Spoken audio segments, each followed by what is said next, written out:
Hey, what's going on everybody? It's ETAPRIME back here again. Today we're going to be taking a look at the newly released TMNT Cowabunga Collection running on the Steam Deck. Now at the time of making this video, the game isn't verified on the Steam Deck, but I'm pretty sure it's going to get verification soon because it does run really well. I mean, after all, these are older games coming over. They're using some type of emulation in the back end. I really haven't even looked into it. And I completely understand that all of this stuff is emulatable. And heck, I even own 99% of these games that are on this collection, but I still wanted to pick it up because I'm a huge Turtles fan. Real quick, I did want to show this off. My wife recently picked this up for my birthday. This is from Best Action. I just call it BST. But yeah, we've got the full collection here as of making this video. I'm not sure if they're going to be releasing anything. But we've even got the full Foot Soldier color pack, which is really awesome. First time I've seen it in the 6-inch figures. Casey Jones, Raphael, Michelangelo, Donatello, Leonardo, Bebop, Shredder, and the Foot Clan here with this collection. Totally worth picking up if you're into Turtles, but this video is about Cowabunga Collection on the Steam Deck, so let's go ahead and jump into it. Before we start this up, I wanted to give you a look at these figures here because it does really tie into the games. Because these are by NECA from their Turtles in Time collection. There's a few more figures that I've still got in box, but they've got a little bit of pixelation to them, and they took a lot of cues from the game, which is actually included with the Cowabunga collection. So I'm going to actually run the Steam Deck at the lowest wattage on the CPU, so we'll go down to 3. And it only pulls around 8 watts playing this game, so you will get some really good battery life out of this game. And that 8 watts is total system power consumption with the brightness on the screen set to 100%, which I have it right now. But yeah, I mean, this collection, in my opinion, is totally worth it. It's coming in at $39.99, which might seem a little expensive to some people for retro games that they can emulate for free. But it's not just a collection that was randomly thrown together. They've added some really great stuff here.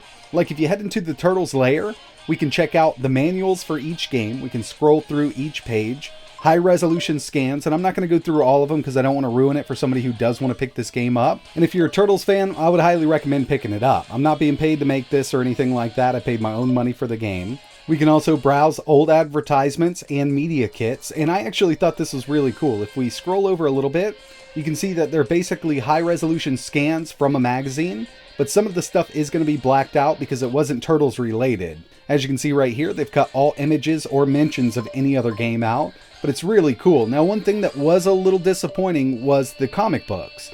These are only comic book covers, but we do get the variant non-inked version and the black and white. It would have been nice if they included at least a few of these comic books. It's really cool to scroll through the way they've got this set up with the analog sticks and everything like that, but with the comic books, only getting the covers there. They've also included the soundtracks from the games that you can listen to individually.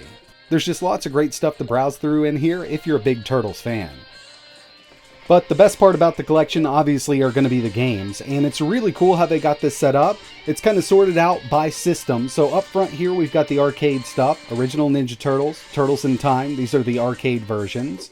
We've also got the SNES version of Turtles in Time. Tournament Fighters for SNES, moving over to the Mega Drive/Genesis with Hyperstone Heist. We've also got the Tournament Fighters there. NES, Original Ninja Turtles. We've got the arcade game for NES. The Manhattan Project that came out on NES.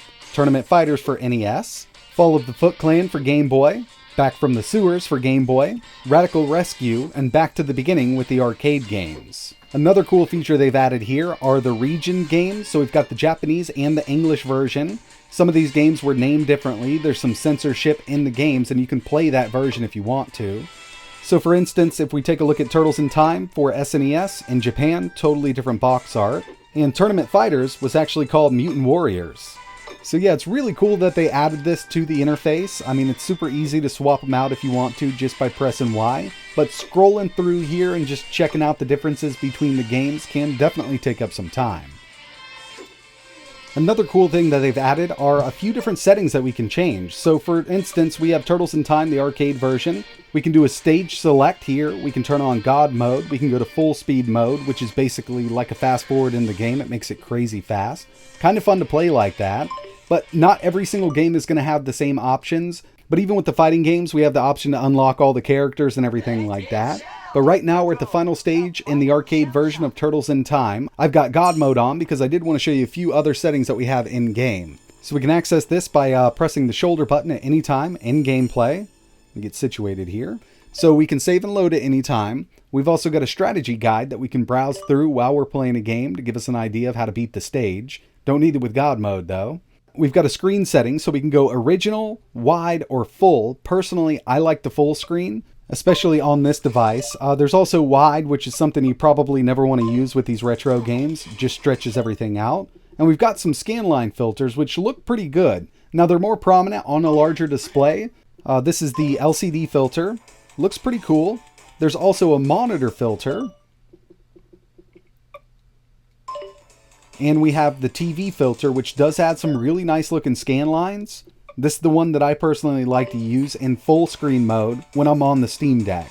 On a bigger display, I set this up for original with the TV filter on, but on this smaller screen, having a little more screen space is definitely worth doing. But yeah, the games play great on here, even at the lowest wattage on the CPU. The Steam Deck offers more than enough power to play through this, and we're only pulling close to 8 watts here, and that's total system power draw from the battery. So with the screen, Wi-Fi, everything going right now running this game, we're only pulling 8 watts from the battery. So you can definitely get some really good battery life out of the Steam Deck while playing the Cowabunga Collection.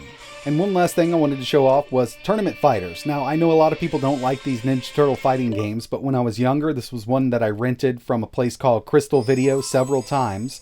And I could never get through the whole game, but one character that I always wanted to unlock was Chrome Dome. And from the cheat menu, before you start the game up, we can set it up, playable bosses, so we can have those unlocked, ready to go. And I know we can do this other ways, especially with emulation and RetroArch, just turning the cheats on. But it's pretty cool just to have that toggle right there. And it's not something that I would play all the time, but being able to play as Chrome Dome right now is pretty cool in my opinion.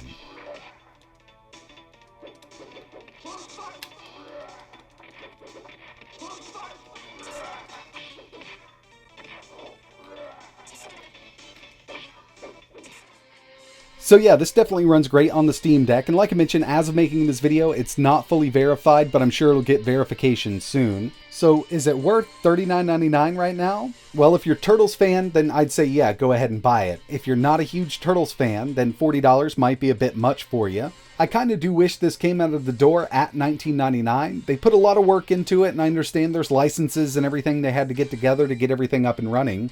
But I'd say at a $20 price tag, it'd be worth it to most people. But at 40 bucks, if you're a Turtles fan, you've probably already bought this game on some type of platform, be it Nintendo Switch, Xbox, or PlayStation. But it does work well on the Steam Deck, and since I purchased it through Steam, I can always use this on any other PC that I have, and it's going to run great on low-end hardware. And by the way, I did also buy the collector's edition on Switch, but I didn't tell my wife yet, so I'm going to be in trouble if she gets to the package before I can get it. Hopefully it comes in the next couple days and I can get to it before she opens it up. But yeah, if you're into TMNT, this is totally worth it at the price tag it's sitting right now. If not, you might want to wait because the price on these always comes down within a couple months. But yeah, I mean, it's definitely worth playing. But that's going to wrap it up for this one. If you have any questions, let me know in the comments below. And like always, Turtle Power.